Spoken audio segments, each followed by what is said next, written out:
Okay, welcome back to another Physical Sciences 3 lecture. Just picking up where we left off last time with alloys and metals, and we're now looking at the chemical properties of metals. Um, so one of the common chemical characteristics of metals is that they all tend to react by a process involving the loss of electrons and subsequent formation of positive ions or cations. And we saw that with their structure.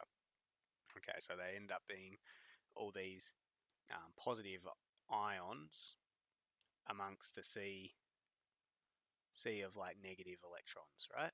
So they lost those electrons, they give them up, and they donate them to the structure. Okay, this process usually involves the metal forming a positive ion possessing the same number of electrons as one of the noble gases. Okay, consider the changes in electron configuration for some familiar metals as they undergo reactions. So sodium, remember sodium has a atomic number of 11, so it has 11 electrons, and then it wants to lose that outer electron or the valence electron and become a positive ion because it's lost one. So then it has a electron configuration of 2, 8, and as you can look through, you have the same process for calcium where it loses 2, and then aluminium has 3 outside, and they all end up, well, sodium and aluminium end up having the same electron configuration, but they all end up having the stable octet, or 8 electrons in the outer shell. Despite this general similarity of forming positive ions by electron loss, metals vary tremendously in their tendency to lose electrons.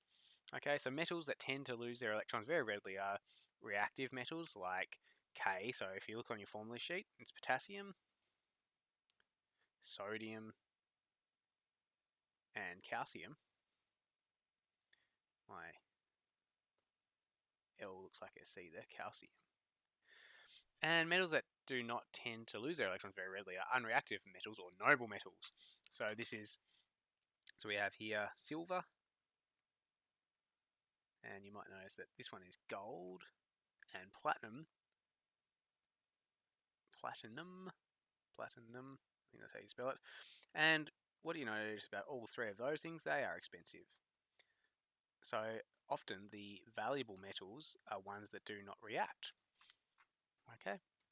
By carrying out chemical tests in the laboratory, you'll probably achieve a listing of chemical reactivity similar to the one shown below. And you may remember that we had, this is K, this is potassium and sodium. These ones we had a look at if you were in my Zoom session, and we saw that these ones were actually very reactive with water, react violently with water.